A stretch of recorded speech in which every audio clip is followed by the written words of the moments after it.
ओम विश्वकर्मणे नमः। मनुभव प्रसारण में आपका स्वागत है। आज हमारे महापुरुष कृष्ण पर बात करेंगे। एक श्लोक जो मत्स्य पुराण का है वह इस प्रकार है। वीरगुर अत्रि विशिष्ट स च विश्वकर्मा में स तथा नारदो अगणिज जय विशालाक्ष पुरंधर ब्रह्म कुमारो नंदीश शौनको गर्ग एवं च वासुदेवो अनिरुद्ध स च तथा गुरु बृहस्पति अष्टदशा ते विख्यात शिल्प शास्त्रोपदेशकः।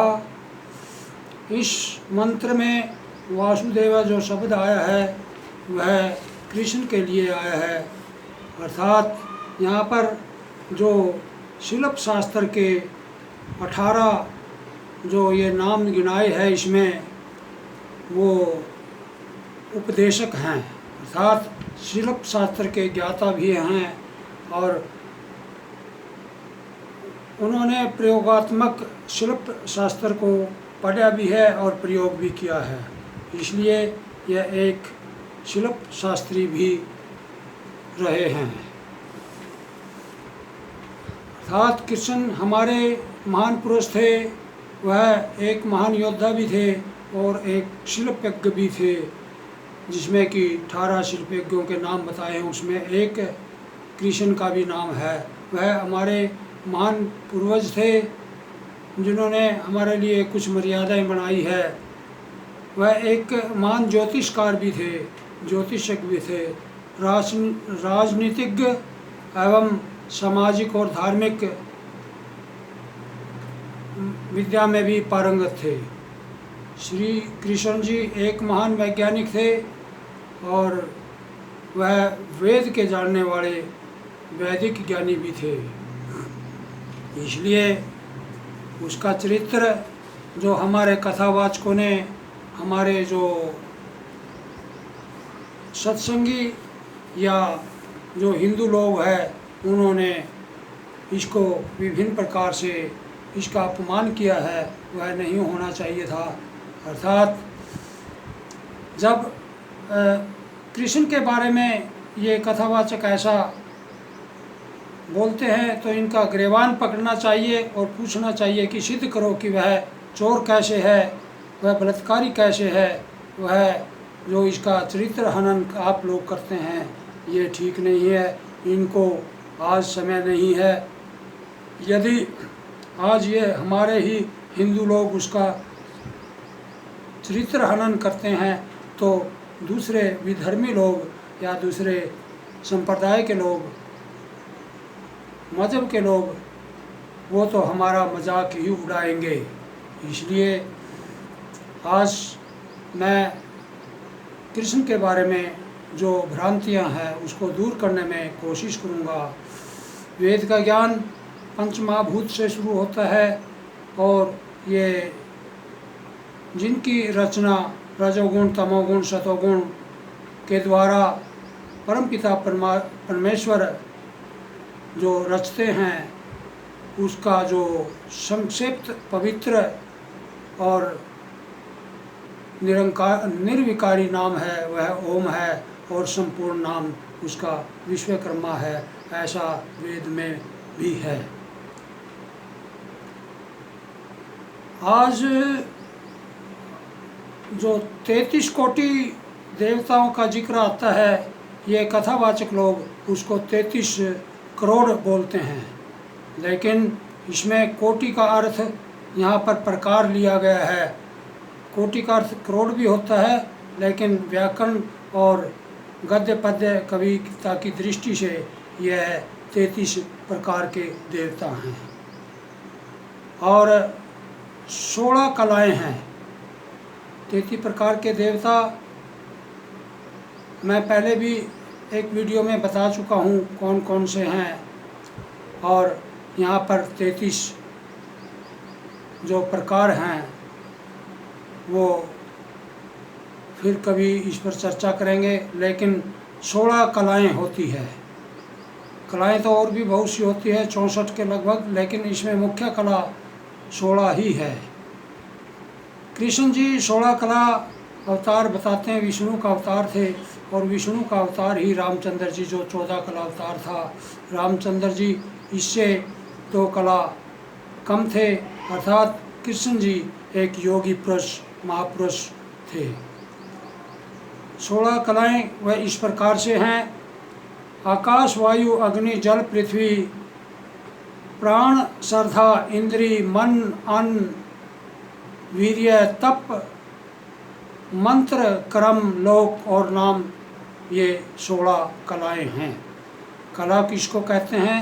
कला वह ज्ञान जो प्रयोग रूप में प्रयोग अर्थात जिस ज्ञान को हम प्रैक्टिकल प्रयोग करते हैं, उस ज्ञान को कला कहते हैं।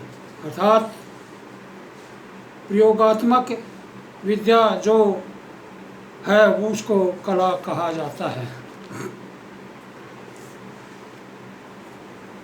इसमें जो आकाश में जो तारे, सूर्य, चंद्रमा, पृथ्वी आदि है, इसमें ज्योतिष विज्ञान भी आता है, वह आकाश से संबंधित है।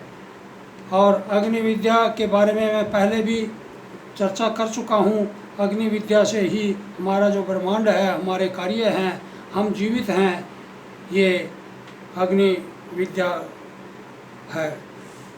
जो हम अस्त्र शस्त्र भट्टियों में मशीनें आदि बनाते हैं, अर्थात कारखाने आदि चलते हैं, वे अग्नि विद्या से ही चलते हैं। जल विद्या ये भी एक गंभीर विद्या है। ये हमारे शरीर को कैसे जीवित रखती है, और शरीर में जल की कमी होने से हमारा विनाश हो जाता है। इसी प्रकार से पेड़ पौधे एवं निर्जीव वस्तुएं भी जल पर आधारित है। और पृथ्वी का तो पता ही है, ये हमें सभी चीज़ें, खनिज लवण आदि जो धातुएं हैं वो प्रदान करती है, और हमारे को अन्न आदि भी प्रदान करती है। इस पृथ्वी विज्ञान में कृषि और ये खनिज लवण, हीरे जवाहरात, सोना चांदी तांबा आदि आते हैं, यह भी पृथ्वी विज्ञान। और प्राण विज्ञान जो है, हमारे अंदर जो शरीर में 10 प्राण है, वह हमारे शरीर को किस किस भाग में वह कैसे क्रिया करते हैं और हमारे शरीर को जीवित रखते हैं। और वायु आदि, ये भी वायु जो ज्ञान है वह भी इसी प्रकार से एक गंभीर विद्या का विषय है। और श्राद्ध, जब हम मरने के बाद हमारे जो संस्कार हैं उनको कैसे पूरा किया जाता है, और उस मृत्यु के पश्चात हमारे शरीर को किस प्रकार से उसका अंत किया जाता है, ये पार्थिव शरीर, इसमें घी सामग्री आदि से, ताकि वातावरण प्रदूषित ना हो। एवं श्राद्ध उसको भी कहते हैं जो हमारे पूर्वज मृत्यु को प्राप्त हो जाते हैं, और उन्होंने जो कार्य किए हैं, अच्छे या बुरे, अच्छे कार्य को दबा देना चाहिए, और उनके जो अच्छे कार्य है उनको प्रसारित करना चाहिए, और उनके नियमानुसार हमारे पूर्वजों के जो अच्छे कार्य के, उनके जो हमारी मर्यादा बनाई है उनके अनुसार हमें चलना चाहिए, और बुरे कार्य को छोड़ करके, उनकी कुरीतियों को छोड़ करके समाज को आगे बढ़ाना चाहिए। ये वास्तव में श्राद्ध है। इंद्रियां, जो हमारे शरीर में 10 इंद्रियां हैं, ज्ञानेंद्री 5 और कर्मेंद्री 5, ये 10 इंद्रियां हैं। इनके क्या कार्य है शरीर के अंदर, और कौन कौन सी इंद्रियां कितनी महत्वपूर्ण है, और शरीर में क्या क्या इसके जो तत्व बनाती है, शरीर को ज़रूरी है वह भोजन से किस प्रकार से निकाल करके रक्त, मांस, मज्जा आदि बनाती है। यह इंद्रियों का काम है। मन भी इसी प्रकार से, मन की क्या दशा है, कितने प्रकार का मन होता है, और मन से ही हम मतलब किसी भविष्य वर्तमान का अनुमान लगाते हैं और उसके मन की भावना को भांप करके हम अपने उद्देश्य को पूरा कर सकते हैं। अन्न कैसे उगाया जाता है और हमारे शरीर या पशु पक्षी एवं पौधों को कौन कौन से अन्न की ज़रूरत है, यह भी कृषि विज्ञान में आता है। अर्थात यह गंभीर विद्याएं हैं, ये कलाएं हैं। और वीर्य एक बीज है सृष्टि का, अर्थात मानव चलाने के लिए, उसका वंश वृद्धि करने के लिए, और वो बीज रूप में हमारे जो शरीर में है वह बनता है, वह शरीर को धारण करता है और शरीर का अंडज में जा कर के माता के गर्भ में उसका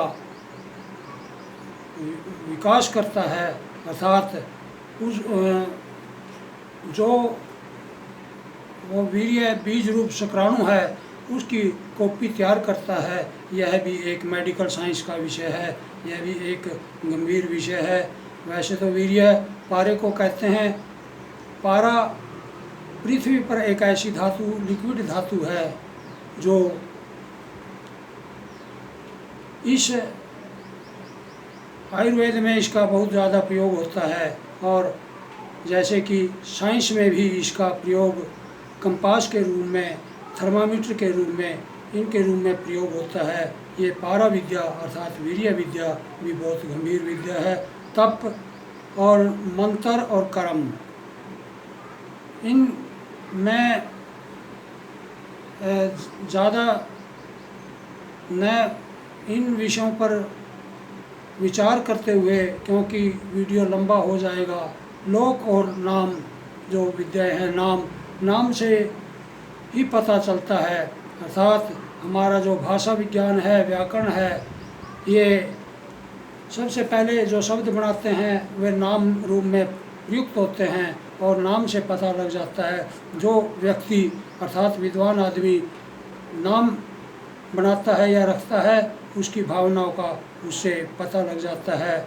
जैसे कि हम आजकल जो नाम रखते हैं अपने पुत्रों के, पुत्रियों के, उनमें जैसे खोसड़िया, कुर्डिया आदि नाम, ये हमारी बुद्धि को दर्शाता है। और जैसे कि गणेश और जयदेव, देवदत्त या सुभाष आदि नाम रखते हैं।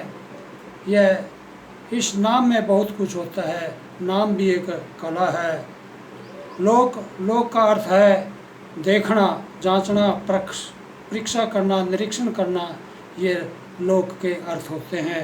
लोक एक स्थान, जो विशेष स्थान होता है, जैसे कि भूलोक, द्युलोक और पृथ्वीलोक, स्वर्गलोक, ये इनके बारे में जानना ये भी एक कला है। अर्थात कृष्ण जी ये 16 कला जानते थे। इस वीडियो को यदि मैं ज़्यादा डिटेल में इनके बारे में बताऊंगा तो वीडियो बड़ा हो जाएगा।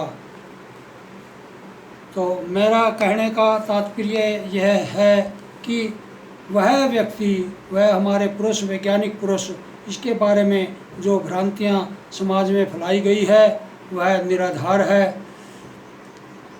और वह आदमी जिसने ये कलाएं सीखी है और उनका प्रयोग किया है, उसका जीवन ही इस विद्या में गुजर गया, पूर्ण हो गया।